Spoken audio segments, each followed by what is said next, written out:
What's up? Bryan and I both attended the Rhode Island School of Design, and that's where we met it was around 1993, I think, right? No. Okay. 95. 95? I was in high school in 1993. All right. Oh, was it? Because it wasn't my first year there. It was, No. All right. Start over.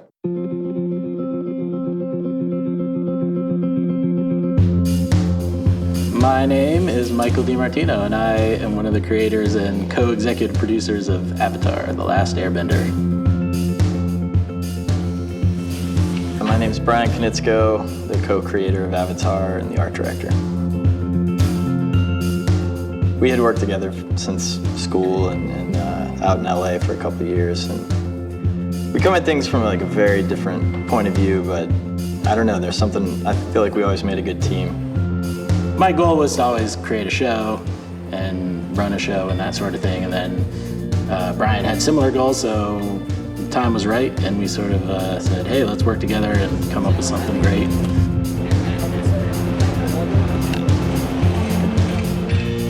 March 2002, I emailed Eric Coleman, the head of development at Nickelodeon, and said, my friend and I are working on a show, we'd love to pitch it. I remember going out to a lunch with Bryan and just saying we're looking to develop shows kind of in the vein of just legends, lore, deep mythology. So we talked about the ingredients that should be in this pitch that hopefully he was going to develop. He said, kid POV. Keep that in mind. It's like, whether it's a kid character as your main hero or a non-human character that kids can relate to, like SpongeBob or something. I told Eric, look, we'll come back in a month. I don't know what we're gonna pitch, but we'll pitch it. Next Peabody Award goes to Avatar: The Last Airbender.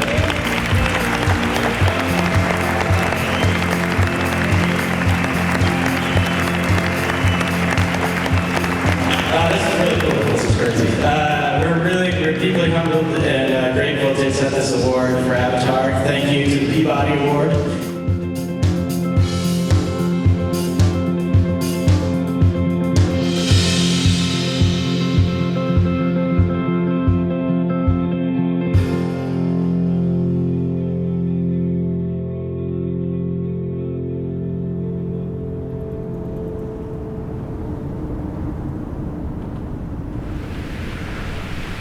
My recollection of the story is that we had kind of like spread out all our ideas on the table, like sketches or just, just concept ideas of what kind of series we would want to do.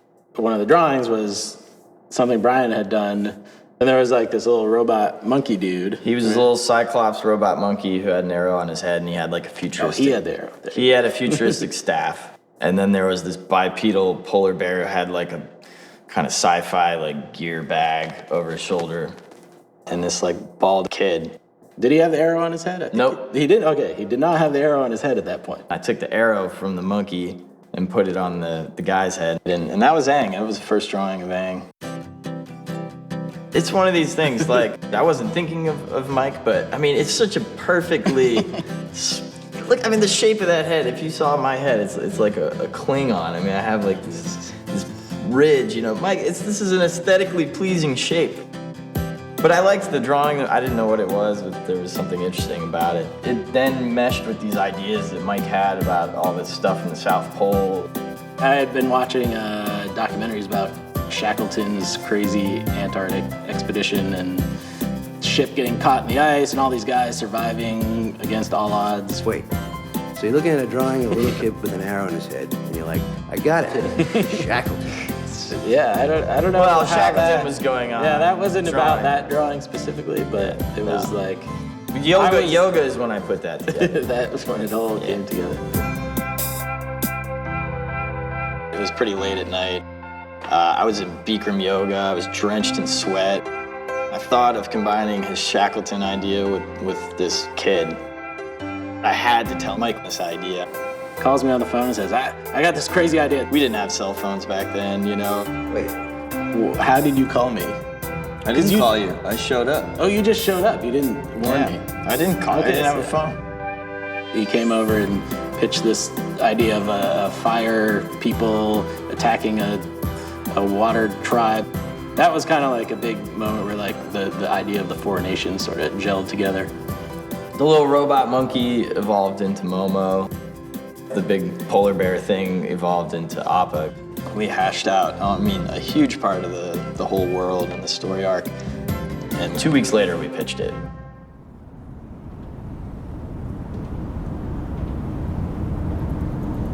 When you work in development, you're kind of very used to taking a lot of pitches that are not very exciting or not very enthralling. You basically have, I don't know, people say like 7 minutes to get your whole idea across. My take was that we broke every possible rule. They went on, and they started to get so into the details of it. It was this onslaught of like words and art to Eric. And then bending, and Fire Lord, and this. It was like 2-3 hours long. They do this and fire comes out. And then in season 3, they're invading. And he's like, stop. Stop talking, kind of like, I'm already in, this is fantastic. Maybe that's a good lesson. Like we just spoke from our heart and we're passionate about the idea and the world and the characters. But we need to sort of slow down. We need to make a deal, put this into development, and then produce a pilot. We hadn't been like fully picked up yet. You got to make a pilot, like a short 11-minute thing that they're going to test for kids. I went and had an apartment in Korea for about 3 months. Worked alongside the artist there, and Mike came over for a few weeks. And it was an intense time. It was a lot of blood, sweat, and tears. Really the biggest challenge was just how to live up to this incredible vision for the show they had. 2003년에 아바타 파일럿 영상 제작할 때, 그러니까 몇 년이야? 5년 전이구나. 5년 전에 내 첫인상은 그랬어요. 그러니까 이 아바타라는 그 캐릭터를 딱 봤을 때는 이게 될까라는. 분야에 따라서 이제 원투가 달라지고 이런 거에 대한 상황을 잘 파악을 못했기 때문에. There were some lonely times living in Korea for months. Just cut off from friends and family, just getting up, getting into the studio at 7 in the morning, working till 10 at night. There were times when no one in the world cared about Avatar except us. And we were just carrying this whole thing, trying to drag it into reality and trying to show the people what it could be. One of the tricky elements was how to have action without violence. And they came back with firebending, waterbending, airbending, earthbending. It was just such a great way to be able to fight without it feeling inappropriate for a kid's show. We finished the pilot and we turned it over to Nickelodeon.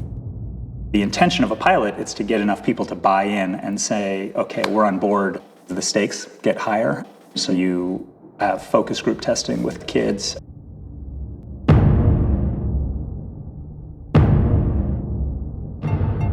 The response was pretty great. Eric said, oh no, it tested really good. Everyone really liked it. And we heard that we got picked up for 13 episodes. Our friend and future writer Josh Hamilton was there, and his reaction was, get out of town. I think he even clapped and everything.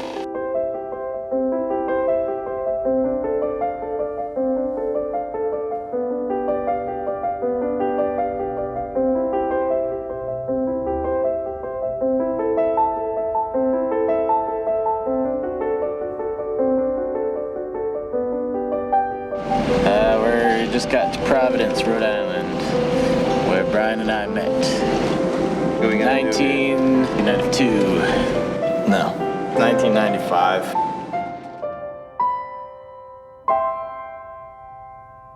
The illustration department's happy to welcome today Mike DiMartino, class of 96 in FAV, and Bryan Konietzko, class of 98. Bryan and Mike. Coming, everybody.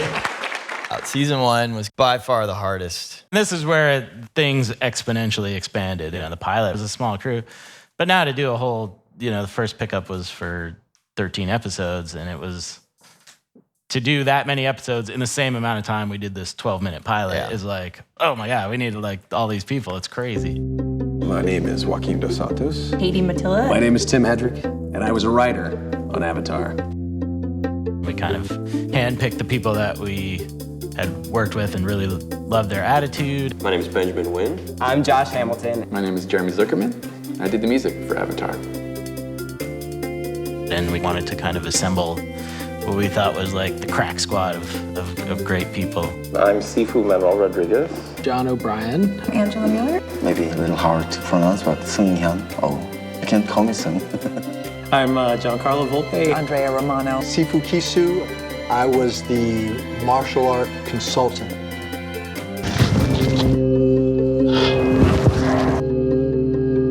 A huge component, obviously, of making a martial arts epic is the martial arts. And we didn't want to just like copy stuff from movies and knew that would run dry pretty quick and be too derivative. So we need to, to really get down and learn some like real traditional Chinese martial arts. And, I had done martial arts as a kid, and, I hadn't practiced it in years, and I had seen The Karate Kid. I couldn't before Avatar, I couldn't get Mike to watch a Kung Fu movie. So we said, we're gonna have to find a consultant, like someone who's an expert in martial arts. They found Sifu Kisu. And I became his student. I met this kid who's in my class. He started to excel at the techniques, which caught my attention, and talked about this idea he had for a show. We pitched him the concept, and he just lit up. He got it right away, and he started talking about tornado power. He talked about airbending in this little monk. It just immediately came to me. Bagua, which is based on the Book of Change, the I Ching. The water bending was something, soft that just fit Tai Chi completely. The Fire Nation called for the, crisp, long, clean, cutting movements of Northern Shaolin. Earth bending, really tight, close movements, and that just screamed for the Hung Garp style. There was also a Sifu Manny. Let's bring in Master Manuel. And he has this really distinct style of Kung Fu that was just like, I don't know, it's like rare, and rumor has it was founded by blind warriors on some remote island or something. It's very appropriate to the Toph character. I practice a very obscure form called Chu Ka, commonly known as Southern Praying Mantis Kung Fu. One day, Kisu came and asked me, we're looking for an unusual style for a particular character in a project that we're working on. Obviously, Toph. The basic stance for Toph was this. Because she was blind, but I don't know how to express in English, but she just won. I think this is a really good system for this blind character, because I don't have to look at all. Once I make contact, he goes to move. I'm already there, see? Bryan was really intrigued when he saw Manuel, because it's like, he comes walking out, he looks like a little Baptist preacher. You have no idea that you're close to one of the best fighters in the world.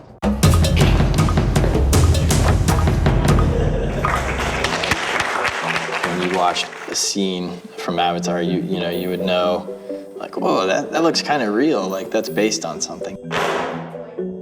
The director and Bryan would break down a script and kind of work out and choreograph the fight scenes and stuff like that, and they'd all be videotaped. You can videotape something and then watch it back instantly. So why not get a bunch of reference for animation? It's just gonna look better. Second one is big roundhouse kick, and then he lands on his ass. We would do an average of 3 video sessions for every episode and every move. Use those fans to close the gap, like all those blocks that you want to start like over by the speakers. Like we took several ideas from the videotapes and then we used for actual storyboard, and so that we can reference and what kind of movement we are going to use, or specific angles, or what kind of fight. There were a lot of fight scenes where we'd have, Aang versus Zuko. There's always two characters if there's a fight, right? Kisu would play one guy and Bryan would sub as the other, almost, exclusively. And action. Whoa!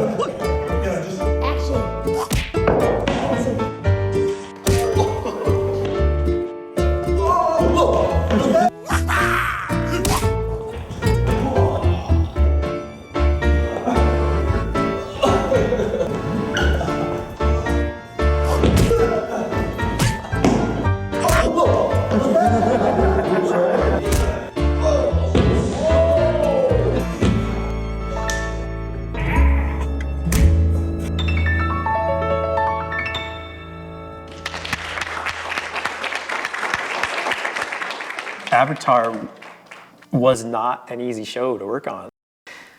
I was not used to drawing stuff in all of these crazy angles. And then like Bryan would say these crazy things like, you know, on this shot, I want you to kind of use, you know, like a wide angle lens. I just wanted it to be cinematic and have space, depth, and atmosphere. And you would see that in a lot of anime, you know, the stuff that we really connected with. Just this incredible observation of the real world, you know, and even if it was a fantasy thing, or they're just like, it was very filmic, you know, there was like lens differences in like what lenses they were drawing.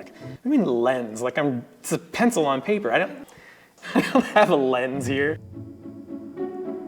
But he was going for this look, and like, I had to learn all that stuff. And when you're like fresh out of a sitcom type show and you have a deadline and you're trying to draw these, you know, kung fu scenes with a wide angle lens, like that's crazy. Like they didn't prepare me for that in art school. We really wanted this world to run very deep, and you know, the threats had to be real, and these characters had to be real and flawed. A favorite character? My favorite character? Yeah. Sokka, I think, was my favorite. I can't say that there's one. In a weird way, I kind of feel like I connect with all the characters, and I feel like that's what maybe a lot of the fans like. I feel like everyone maybe is a little bit of Katara, a little bit of Sokka, and a little bit of Zuko. Everyone's favorite character, I guess, it's Zuko. Definitely Zuko. He has a destiny, he has a sad history. He's always sulking, and it's really tormented all the time, and it's, oh, I gotta regain my honor and my dad in this relationship. I think the most beloved character, and the one I relate to most, is Uncle Iroh, because he's fat, he's just, you know, having a good time, just kind of out on the adventure, and he's dealing with these kids. I'm just kind of a fan of the old wise man archetype. Such delicate humor and such a dear character.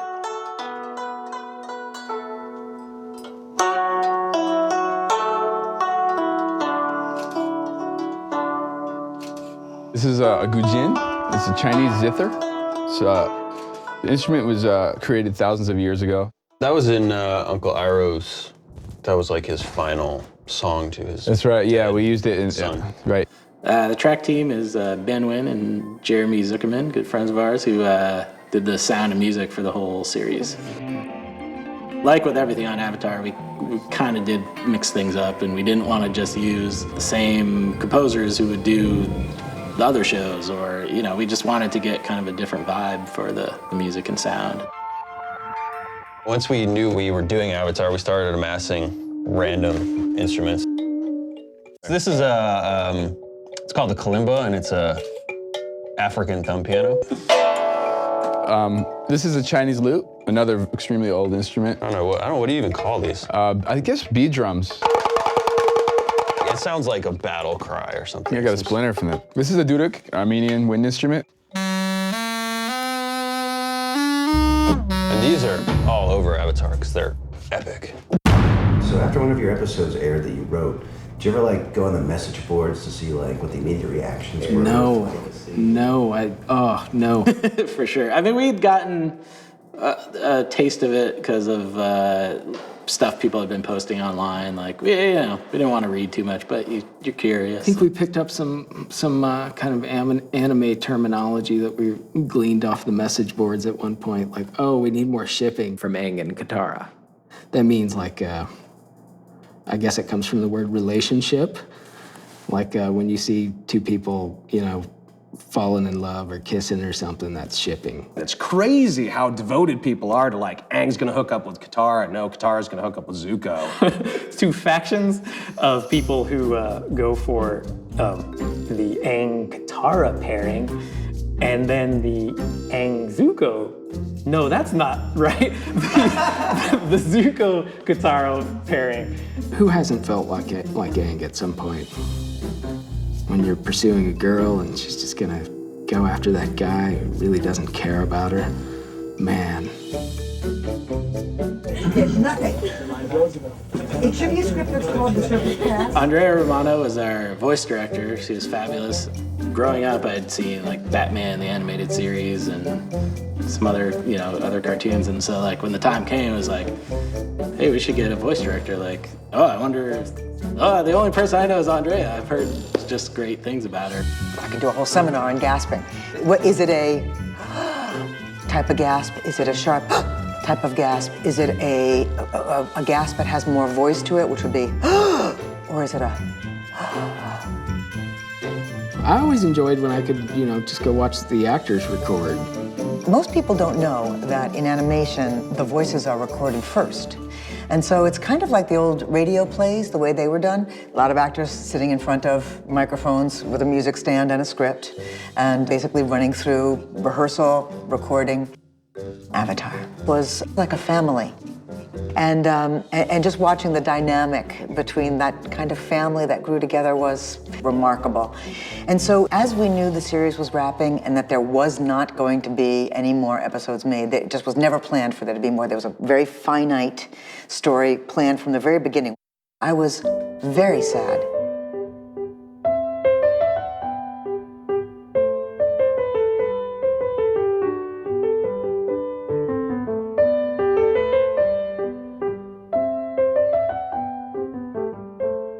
There's nothing glamorous about making animation. It's very tedious. You're just in your little box and you've got all your production woes. It's just like Sisyphus rolling this huge, tedious, nerdy rock up a hill.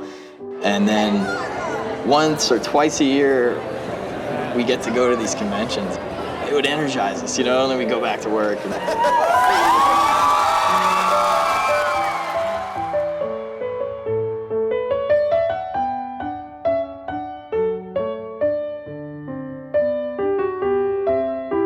It's been fun to meet all the fans, and for artists like us who are used to just kind of hiding away and drawing and writing, it is rewarding to go to those events and see the fans and see just how much they are into the show.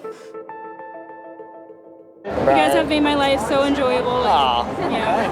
Thank you so much for making a great show. Hey, congratulations, you guys are doing a great job. It's a wonderful show. Thanks. Thank you.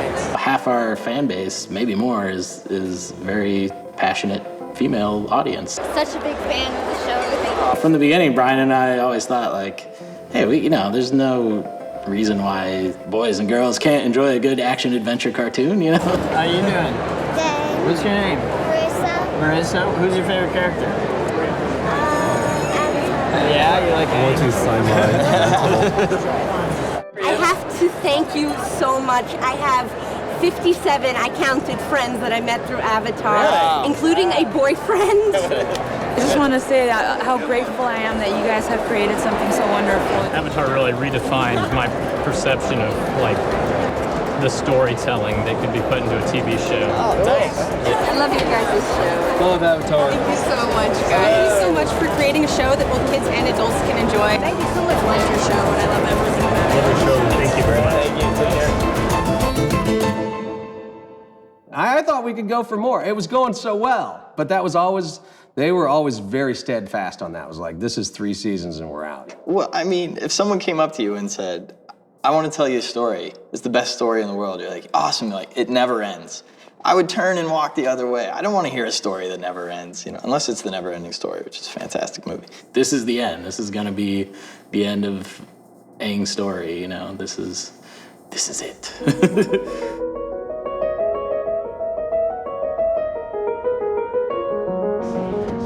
Actually, I haven't been up here in almost 2 years now. Imagine, if you will, we used to put up fan art on this wall. This was the design area. Angela Mueller was doing character designs here. So this used to be, there are many parts of our office. Oh yeah, this was my office. But wait, this was my office. Oh, I forgot about that. There used to not be a wall here. And then later on, we moved into this one for the series finale.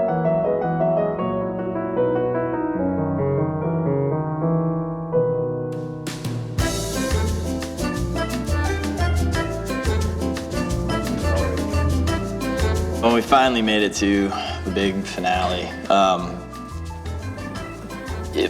the main thing was just like, we're at the end. You know, I mean, at this point it had been years of our lives. 15-hour days and 6-7 days a week. You know, it's like by that point we were crazy. It takes so much work to make these animated shows.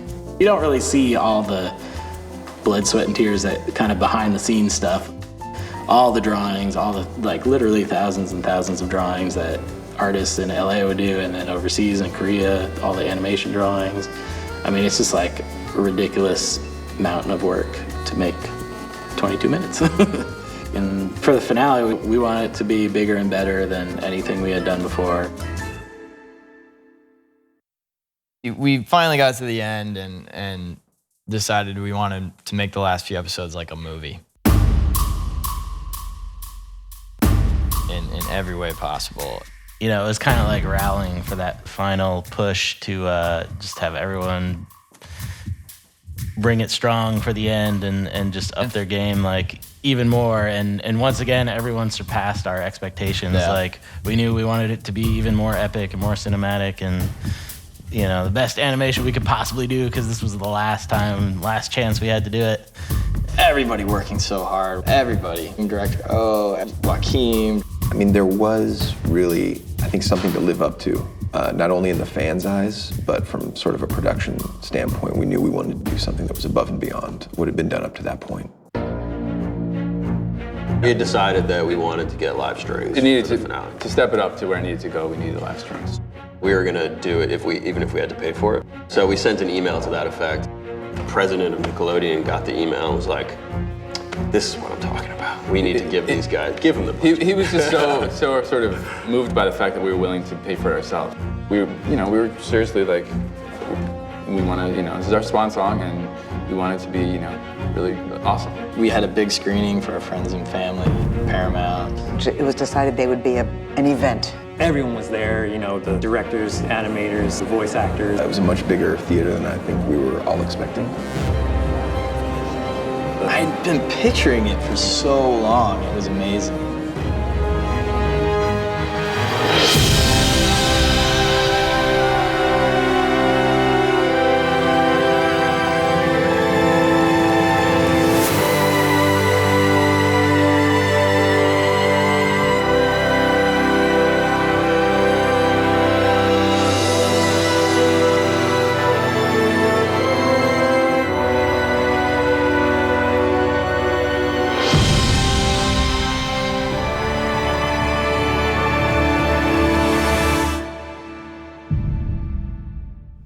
The thing that I remember most was that my wife just kept squeezing my hand tighter, tighter, tighter, tighter.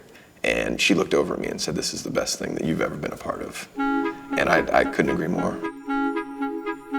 I felt like for just a moment there, I got to kind of just be purely a fan. They did it. Mike and Bryan did it.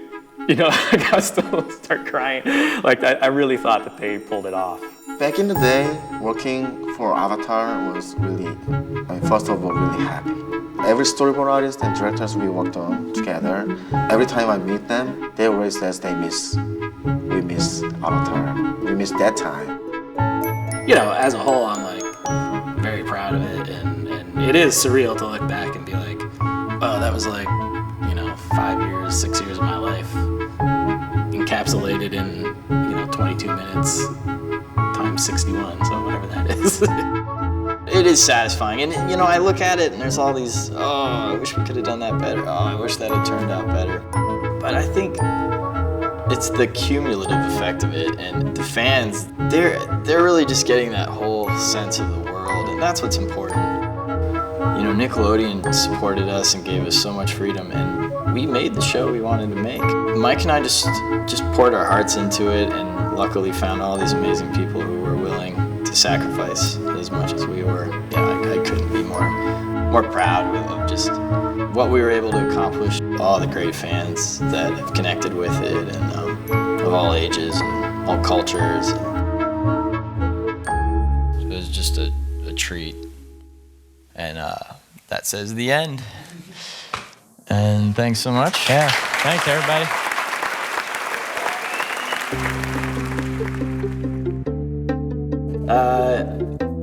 Bryan and I both attended the Rhode Island School of Design, and that's where we met. It was around 1993, I think. No. It was 1995. There's no controversy. No, it's fine. I don't remember. See, when we get into years, I don't remember.